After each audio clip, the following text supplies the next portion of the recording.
juice now? Who got the juice now? I got the juice. Who got the juice now? I got the juice now. Who got the juice?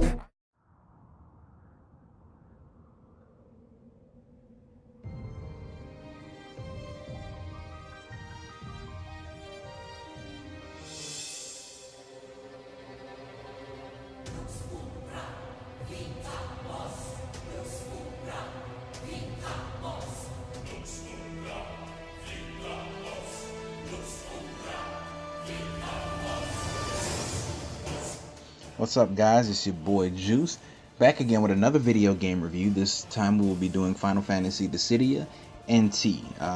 This is the, I guess it's a sequel follow-on game to the hit series that was on the PlayStation Portable back in the day. Final Fantasy Dissidia Duo, Decim, which were actually pretty fun games. They are essentially Final Fantasy fighting games, and they're pretty fun. You know, the environment's really big. You could run around, and as you know, your favorite Final Fantasy main characters, and in Duo Decim you had some other like side characters you could play as, like Tifa and shit. She was the best. She was my favorite character. She's not in this game, unfortunately, but in this game and the main Dissidia games, you know, you play with the Final Fantasy main characters and their main villains. So, you know, the staple characters are here: Bart, Cloud, Squall, Tidus, Vaughn, you know, Sephiroth, of course,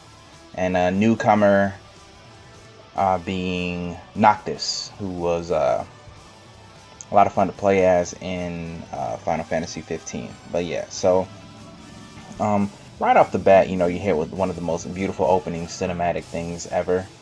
And then immediately afterwards, they introduce you to just the most annoying fucking character in any video game ever.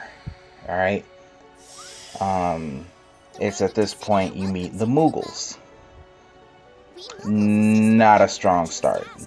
These guys are annoying as fuck. Their voices are annoying as fuck. And although their tips are helpful, adding voices to them, I think, was just a huge mistake. Okay?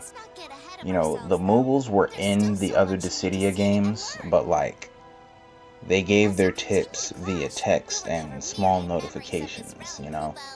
You'll find that while playing this game, right, the Moogles are constantly talking. They don't shut up. Right? It's really annoying. And so what I'm going to show you now is the next few clips where just like the Moogles are constantly on your ass.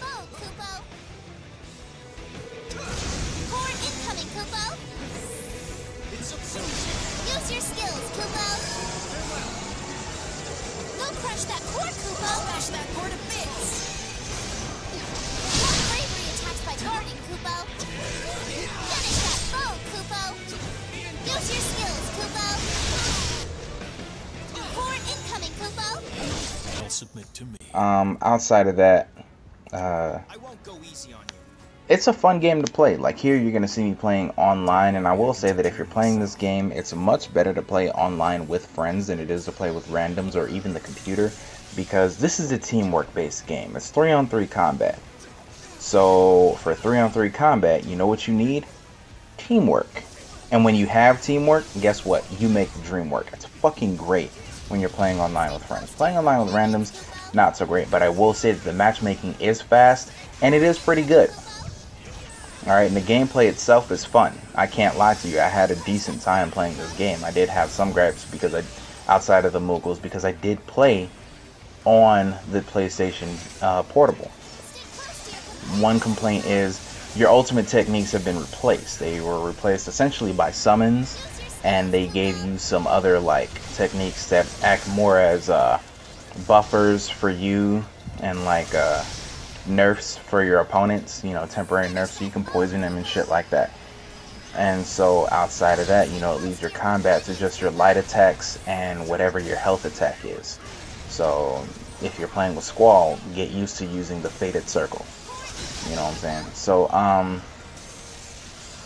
But outside of that, I mean, the game is fun. It's not terrible, you know, gameplay wise, but it does feel like a downgrade when you did play it on the PlayStation Portable, because one other thing is missing is a real story element.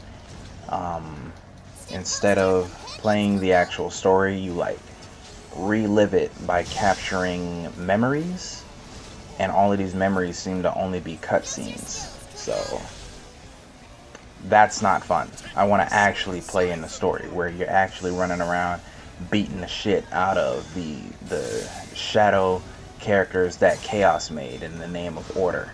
I will say though that since they did get rid of the ultimate techniques and stuff, you know, bringing in these summons to replace your ultimate techniques that attack all of your foes at once instead of just attacking one person, I think that's great. And plus, like, when the summons come out, it's just the most beautiful fucking thing. It's gorgeous. Final Fantasy once again just killing it with the graphics and the dope ass bomb ass cutscenes and the in combat scenes and so on and so forth. And like I said, man, the game itself is fun. It's not horrible, it's not great, but it is fun to play. It's more fun to play when you have friends. Alright? And it's also really easy to get lost. Like, I had no idea what I was doing right there. You know, but like I said, it's not a fun game. But because of the downgraded gameplay, because of the constantly talking Moogles, because of the lack of an actual fucking story, I have to give this game 6.5. Yeah, I think a 6.5 out of 10 is fair here. Like I said, it's not terrible, but it's not great. Play my shit. Fair